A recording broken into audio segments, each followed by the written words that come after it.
Halo, selamat sore teman-teman. Kembali lagi bersama saya di channel Alor Channel. Pada kesempatan ini atau pada video kali ini saya ingin menceritakan kepada teman-teman semua bagaimana moko atau nekara bisa menjadi mas kawin. Jadi di satu kabupaten Alor ini yang penduduknya hampir 300.000 jiwa, mas kawinnya itu adalah moko atau nekara.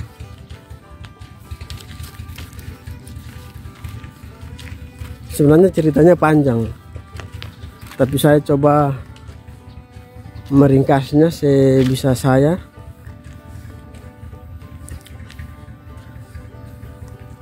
Menurut beberapa referensi yang saya dapat, kebetulan saya pernah menulis tentang moko juga, dimuat di surat kabar. Moko yang dimiliki masyarakat Kabupaten Alor itu berasal dari kebudayaan Dongson di Vietnam. Dan moko itu bisa sampai di Alor karena perdagangan. Konon ada satu kapal dagang yang di dalamnya berisi banyak moko, tiba di Alor karena memang kehabisan bahan makanan. Jadi mereka ke Alor, jadi mereka singgah di Alor untuk kemudian bisa mendapatkan bahan makanan. Nah, tetapi bahan makanan yang mereka butuhkan tidak bisa mereka dapatkan secara gratis. Oleh karena itu mereka menukar dengan benda yang mereka bawa, yang kemudian disebut moko oleh orang Alor. Dan itu terjadi sekitar tahun 1100 sampai ya tahun 1100-an. Dari situ kemudian moko mulai difungsikan. Awalnya fungsi moko itu tidak langsung sebagai mas kawin, tapi sebagai benda, sebagai barter, sebagai alat barter masyarakat di sini. Ini kita lihat ini beberapa bangunan di sini belum selesai dibangun teman-teman, tetapi secara keseluruhan lumayan. Ini sangat indah tempat di sini. Baik, kita ke pantai saja. Nah, selain alat barter, moko juga dijadikan sebagai alat musik. Dalam perkembangan selanjutnya, moko dijadikan sebagai alat musik.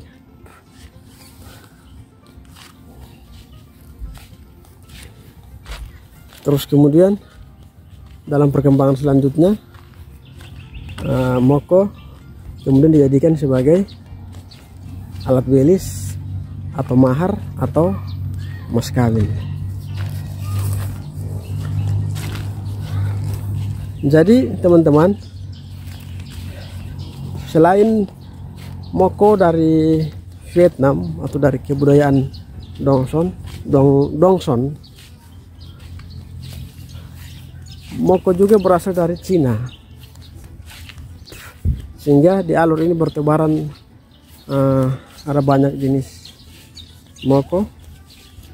Yang data yang saya punya ini data real,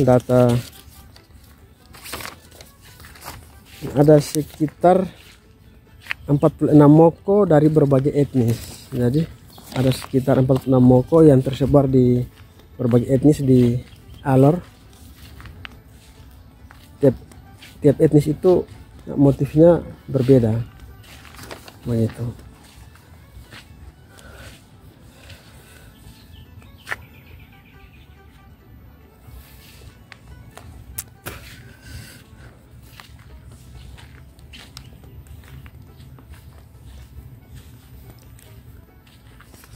Jadi memang moko ini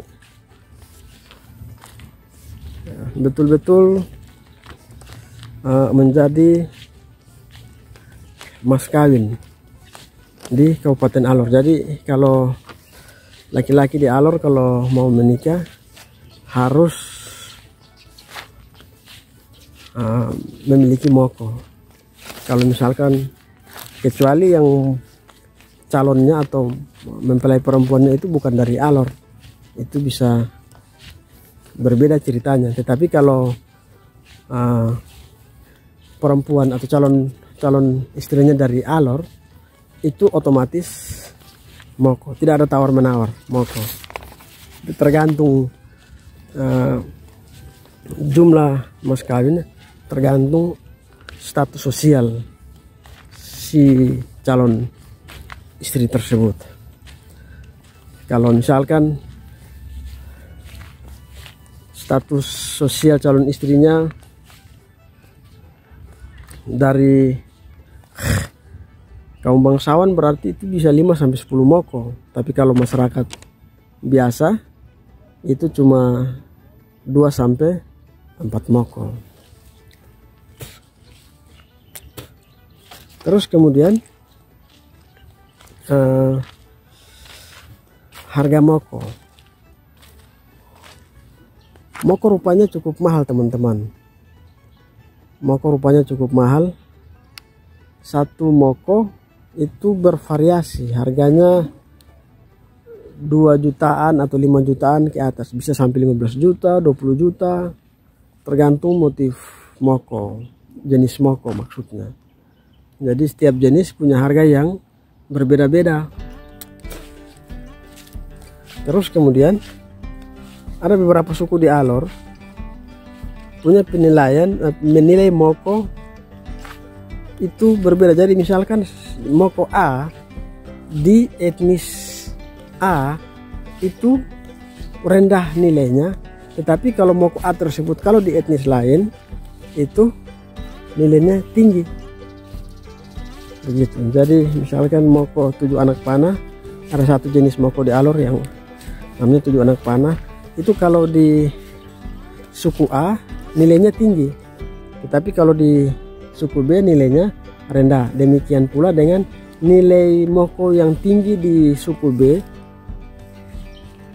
di suku A nilainya rendah. Jadi memang sangat sulit untuk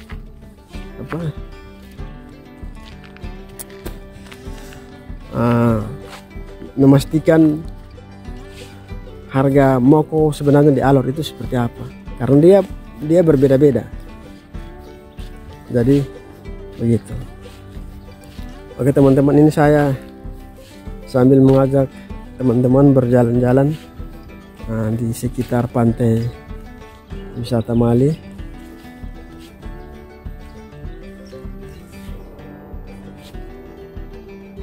Air lautnya jernih, teman-teman.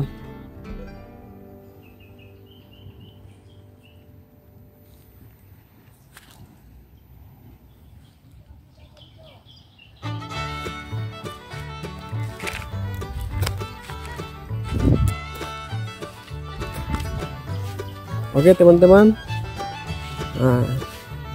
saya kira itu yang bisa saya sampaikan. Dukung terus channel ini, subscribe bagi yang belum, like, komen, dan share video ini sehingga saya lebih semangat lagi untuk membuat konten-konten menarik lainnya. Terima kasih, sampai jumpa di video saya selanjutnya.